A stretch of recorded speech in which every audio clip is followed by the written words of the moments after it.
Convicción Radio, siempre por la verdad.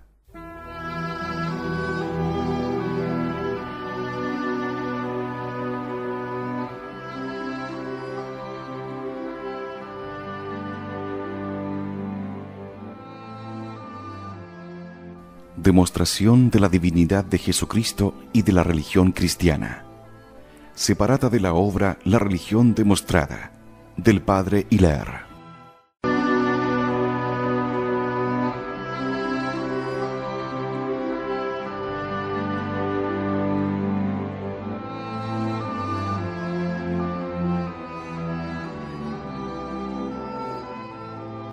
Vida oculta en Nazaret.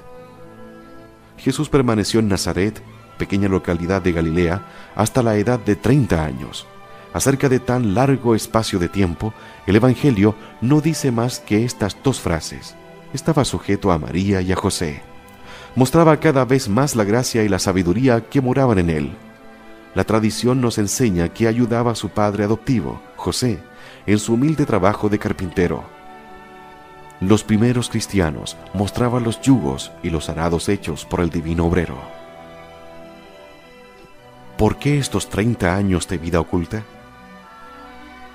Jesús quiso enseñarnos los grandes deberes del hombre: la humildad, la obediencia, el trabajo, el amor a la vida obscura, el olvido de sí mismo y el desprecio de las riquezas. El orgullo y la ambición habían perdido al hombre. La humanidad y la obediencia debían salvarle. Jesucristo, con su ejemplo, rehabilita el trabajo manual, tan despreciado de los paganos, que lo dejaban a los esclavos. A través de los siglos, los obreros hallarán su título de nobleza en el taller de Nazaret, cerca de Jesús obrero. En Nazaret, como en el Calvario, Jesús se muestra el verdadero Salvador del mundo.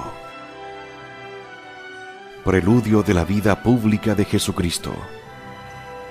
Cuando los antiguos reyes recorrían sus provincias, iban precedidos por heraldos que anunciaban su llegada y preparaban los caminos por donde había de pasar el cortejo real. Dios había predicho por sus profetas que el Mesías tendría un precursor que anunciara su llegada. Yo enviaré, dijo a Malaquías, un mensajero que me prepare los caminos, e inmediatamente después aparecerá en el templo el dominador que vosotros esperáis, el ángel de la alianza que deseáis. El año 15 del reinado de Tiberio, siendo gobernador de la Judea Poncio Pilato y Herodes de Galilea, se vio aparecer a orillas del Jordán a un profeta extraordinario. Era Juan Bautista, niño milagroso, nacido de Zacarías y de Isabel, prima de María, madre de Jesús. Se había preparado para su misión con una vida austera en el desierto. A la edad de 30 años se presenta, mandado por el cielo, a predicar el advenimiento del reino de Dios. Bautiza en las aguas del río a los pecadores, y por tal razón, el pueblo le apellida Bautista. Las muchedumbres acuden a escuchar a este profeta, y se preguntan si no es él el Mesías. No les contesta. Yo no soy el Cristo, pero vendrá bien pronto en pos de mi ángel, a quien no soy digno de desatar las correas de su calzado. Él os bautizará en el Espíritu Santo. Hacía 6 meses que Juan Bautista anunciaba a los judíos la próxima llegada del Mesías. El 6 de enero, Jesús, después de cumplir 30 años, salió de Nazaret y vino a pedir el bautismo a su precursor. Cuando salió del agua, el cielo se abrió. El Espíritu Santo descendió en forma de paloma sobre la cabeza de Jesús, y se oyó una voz que decía: Este es mi Hijo amado, en quien tengo todas mis complacencias. Era la manifestación del ministerio de la Trinidad.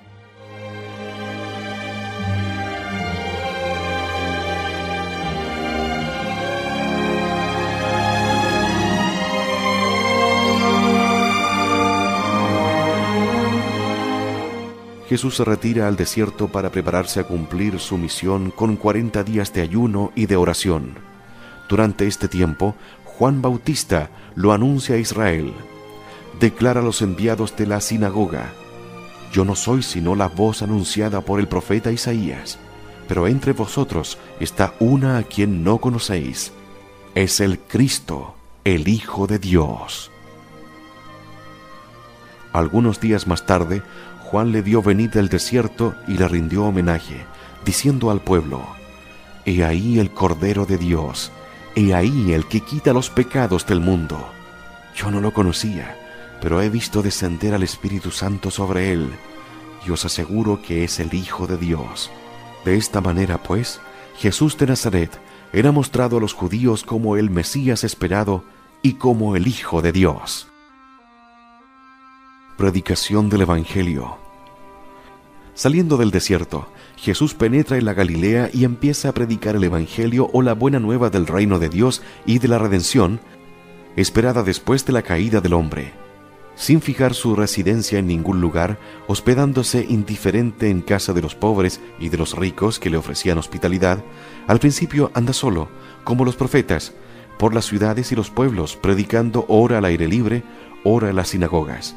La idea fundamental de su predicación es que el reino de Dios es un reino espiritual y no temporal, como lo esperaba la mayoría de los judíos, hombres groseros y materiales. No tiene un plan determinado en sus enseñanzas, sino que se aprovecha de todas las circunstancias para hacer penetrar su doctrina en las almas. Habla pronunciando sentencias sencillas y sublimes a la vez.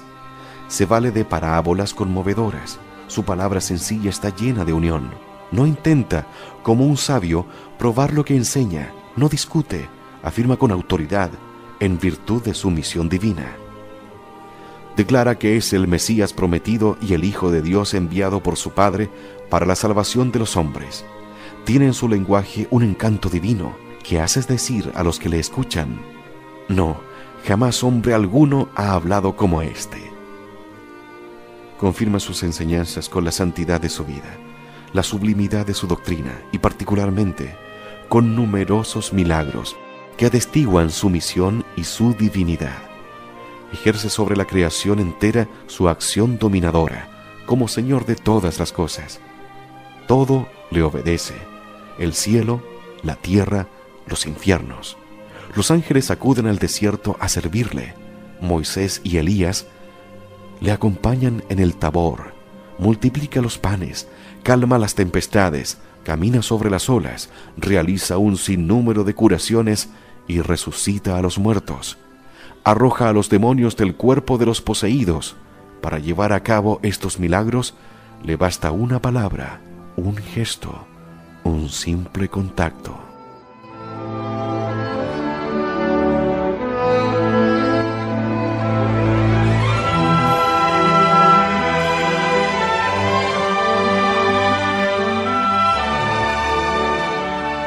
Formación de la Iglesia. Después de sus primeras predicaciones, un gran número de hombres empiezan a seguirle para escuchar su palabra de vida y ser testigos de sus milagros. De entre estos primeros secuaces, Jesucristo elige 12, en recuerdo de los 12 patriarcas de Israel, y los llama apóstoles, es decir, enviados, porque quería enviarlos a predicar su doctrina a todos los pueblos de la tierra. Los lleva consigo, los instruye con un cuidado especial, y durante 3 años recorre con ellos Galilea, Judea, Samaria y el mismo desierto, a donde le siguen las muchedumbres ávidas de escucharle. De tiempo en tiempo envía a sus apóstoles, de 2 en 2, a predicar el Evangelio. En prueba de su misión les confiere el poder de expulsar a los demonios y de curar las enfermedades, como lo hacía él mismo. El tercer año de su apostolado, Jesucristo eligió también 72 discípulos, en recuerdo de los 72 consejeros de Moisés, para que ayudaran a los apóstoles en la predicación del Evangelio por las ciudades y la campina. De esta suerte echa los cimientos de su iglesia, que debía continuar su obra sobre la tierra. Cierto día, dirigiéndose a Simón, cuyo nombre había antes cambiado por el de Pedro, le nombró jefe de su iglesia, diciéndole: «Tú eres Pedro, sobre esta piedra edificaré mi iglesia, y las puertas, es decir, las potestades del infierno no prevalecerán contra ella. Y le confió las llaves del reino de los cielos para que las transmitiera a sus sucesores. Los enemigos de Jesucristo. Durante los 3 años de su vida pública, Jesucristo tuvo que combatir la incredulidad de los judíos y la hostilidad celosa de los jefes de la nación. Israel esperaba un Mesías poderoso para restaurar el trono de David y dar a los judíos el imperio sobre todos los otros pueblos. Esperaba una revolución política y no una transformación religiosa, interpretando en este sentido material las profecías que anunciaba el reino glorioso del Mesías. Este pueblo carnal y terrenal no reconoció al conquistador de sus ensueños en este profeta de Nazaret, pobre y obscuro, que predicaba la guerra a las pasiones, el desprecio de las riquezas y el reinado de Dios en las almas. El pueblo, empero, arrastrado por la dulzura y los milagros de Jesús, se dejaba convencer, pero los jefes de la nación se declararon enemigos de Jesucristo y atribuían sus milagros al poder del demonio.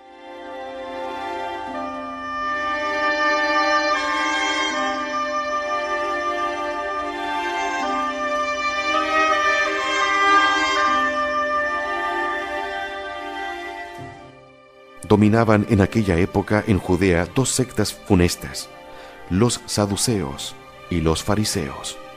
Los primeros, filósofos materialistas, no pensaban más que en la vida presente, buscando de una manera exclusiva los placeres sensuales. Los fariseos, hipócritas y perversos, bajo la práctica exterior de la ley de Moisés, ocultaban un orgullo desmedido y vicios infames. Entre estos 2 partidos estaba dividida la alta sociedad y ejercían gran influencia sobre el pueblo. La inmensa mayoría de los miembros del famoso tribunal llamado Sanedrín formaba en las filas de una y otra secta. El Sanedrín, presidido por el sumo sacerdote, era el gran tribunal de la nación encargado de regir y juzgar los asuntos religiosos. Componíase de 72 miembros, divididos en 3 cámaras: los príncipes de los sacerdotes o jefes de las 24 familias sacerdotales, los escribas o doctores de la ley, los ancianos del pueblo y jefes de las tribus y de las principales familias. El Sanedrín tenía el derecho de castigar a los transgresores de la ley, pero desde que los romanos impusieron su dominación a los judíos, le estaba vedado pronunciar sentencia de muerte. Los fariseos fueron los enemigos más encarnizados de Jesucristo, celoso de su popularidad, heridos en su orgullo por la superioridad de su doctrina, exasperados por la libertad con que condenaba sus errores y descubría su hipocresía, concibieron contra él tal aversión que bien pronto se convirtió en odio mortal. La sabiduría de Dios, que gobierna el mundo, se sirvió de este odio para llevar a cabo la redención del linaje humano.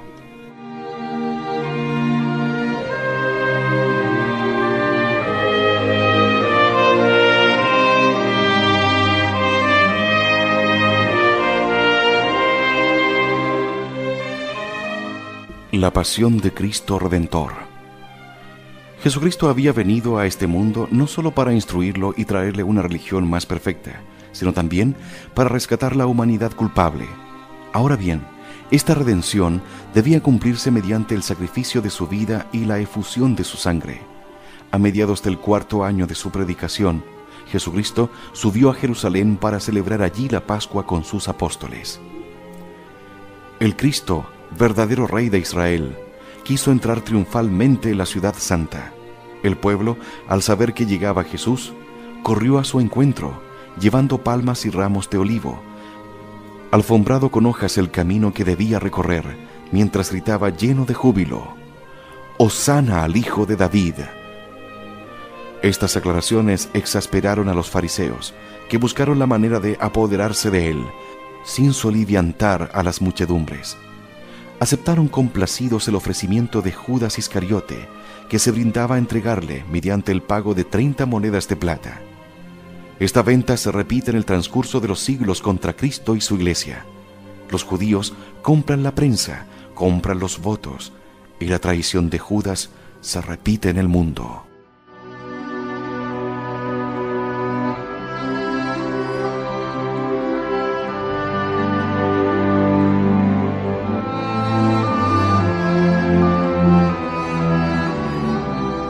Jesús en el huerto de los Olivos.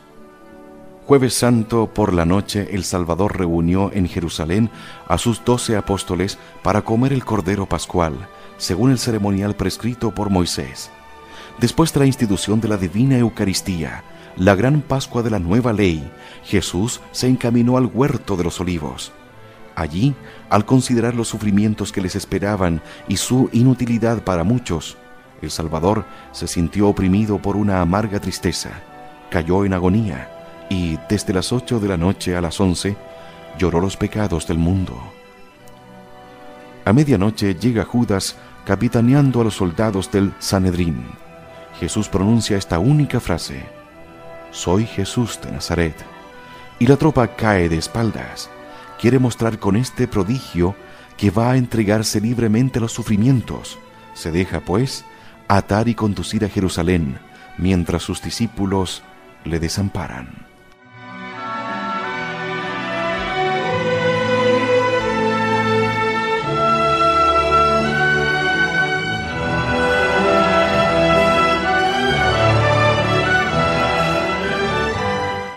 Jesús en presencia de Caifás.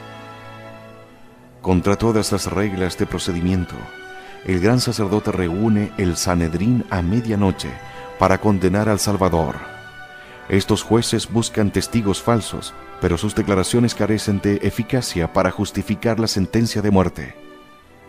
Para poder pronunciarla contra Jesús, no halla el Sanedrín otro pretexto que la afirmación solemne de Jesús: «Sí, soy el Cristo, el Hijo de Dios».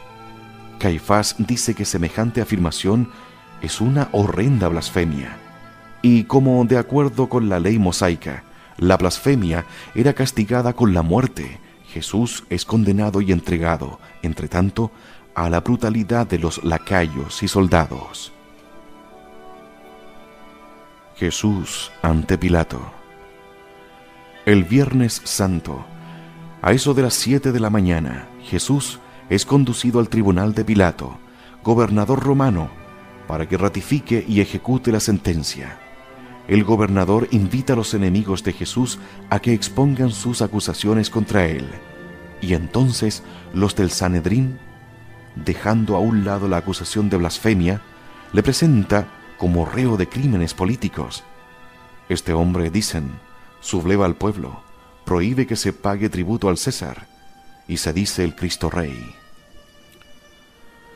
Pilato interroga a Jesús, reconoce su inocencia y busca la manera de ponerlo en libertad, pero no quiere disgustar a los judíos, por temor a ser denunciado al emperador Tiberio y perder su puesto. Oyendo que Jesús es Galileo, le envía sin demora a Herodes, que se halla en Jerusalén con motivo de las fiestas de la Pascua. Jesús ante Herodes. Herodes, orgulloso de ver comparecer ante su tribunal a ese hombre extraordinario, le pide que haga algún milagro. En presencia de aquel príncipe impúdico, Jesús guarda silencio, por lo cual Herodes, despechado, le hace vestir con un traje de burla como a loco y lo devuelve a Pilato. Durante este tiempo, los fariseos propalan entre el pueblo toda suerte de calumnias contra el Salvador. La aparente debilidad y abatimiento de Jesús, el juicio del Sanedrín y de Herodes, todo induce a creer que lo afirmado por los fariseos no es calumnia, sino verdad. El pueblo judío, que 5 días antes gritaba «Hosana al Hijo de David», dentro de poco pediría su muerte. De un modo análogo, el pueblo católico de Francia y de otros países, engañado por los judíos y los masones, vota por los enemigos de Dios y les permite forjar toda clase de leyes contrarias a la libertad de la Iglesia y al bien de la patria.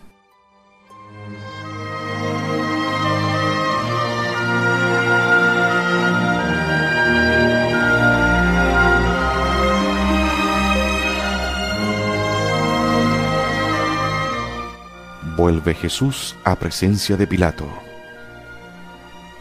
El gobernador, conociendo el odio de los fariseos, desea salvar a Jesús. Espera hallar más justicia en el pueblo y, siguiendo la costumbre de indultar a un preso en el tiempo de Pascua, equipara a Jesús a un asesino llamado Barrabás. ¿A quién queréis que ponga en libertad?, pregunta a la muchedumbre, ¿a Jesús o a Barrabás? El pueblo, seducido por los fariseos, pide la libertad de Barrabás y la muerte de Jesús. Pilato se indigna y, para mover al pueblo a compasión, condena a Jesús a la pena de azotes, no obstante haberle declarado inocente.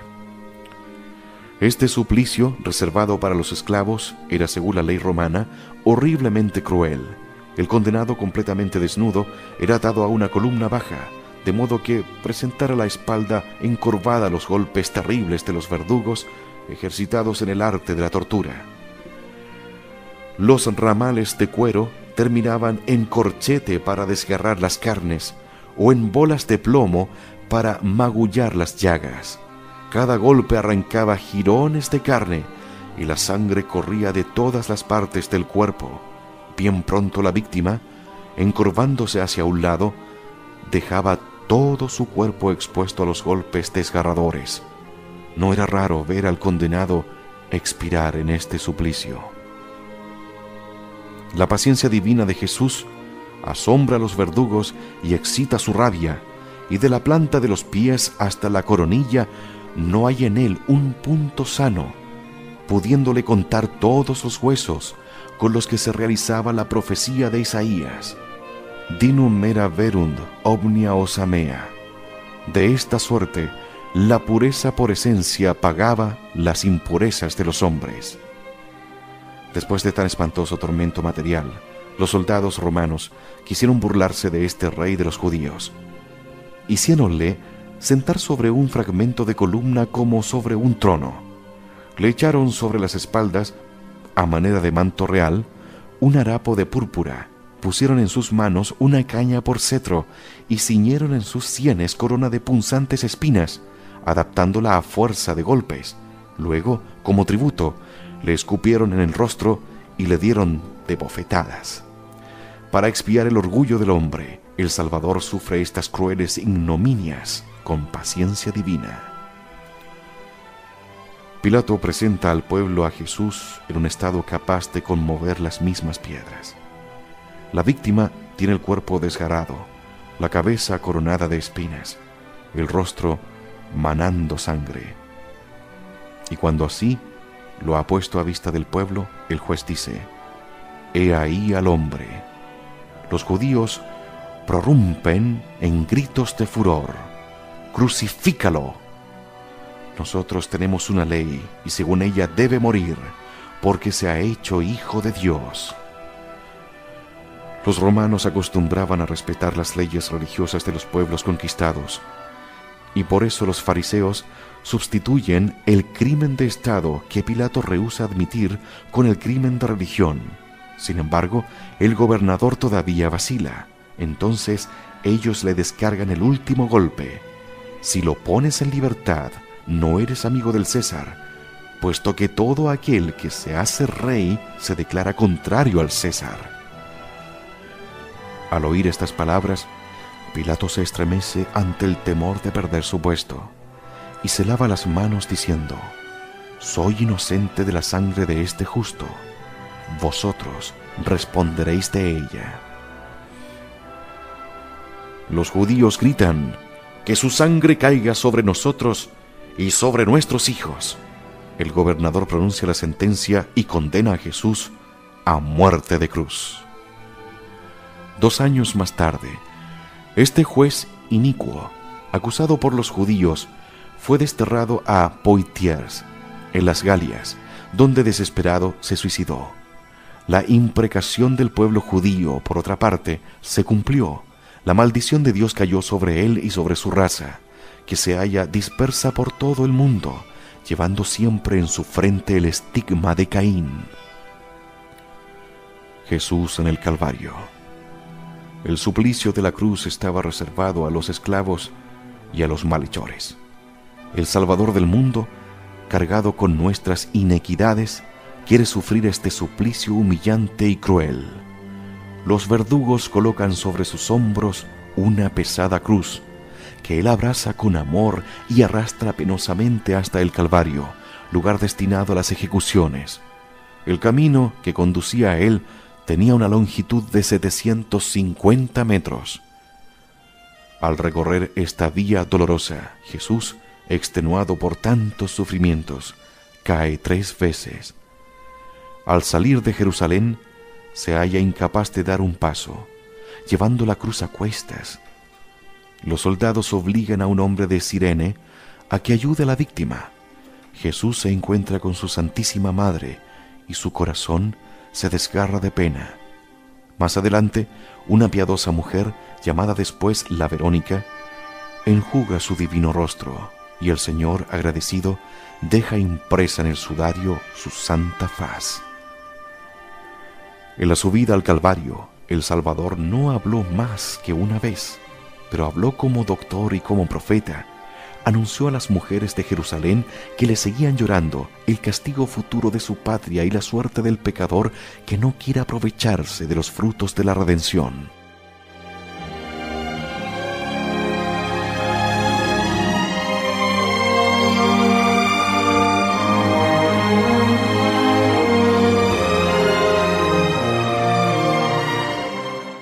Llegado al Calvario, Jesús, despojado de sus vestiduras, es clavado en la cruz por 4 sayones, que hacen penetrar, a fuerza de golpes de martillo, enormes clavos en sus pies y manos.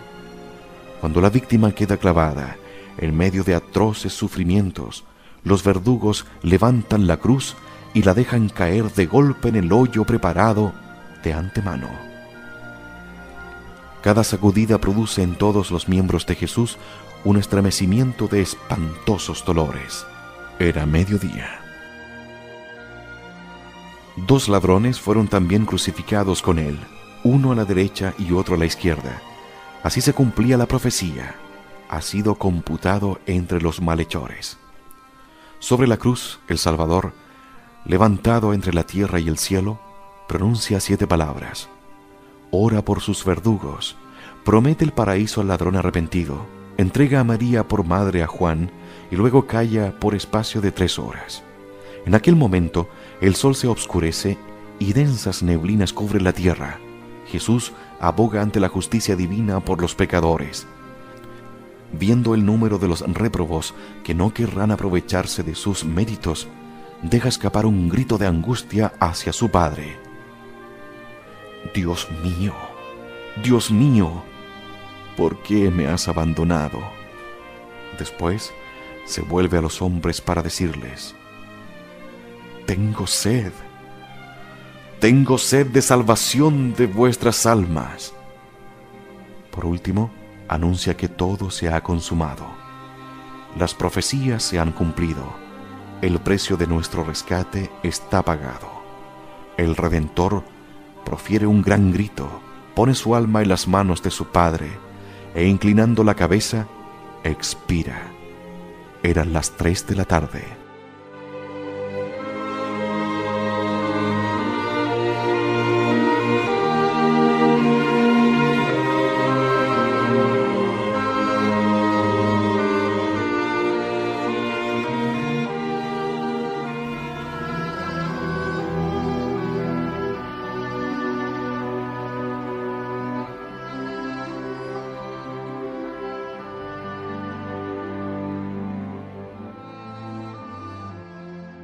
Demostración de la divinidad de Jesucristo y de la religión cristiana. Separada de la obra La religión demostrada, del padre Hilaire. Convicción Radio, siempre por la verdad.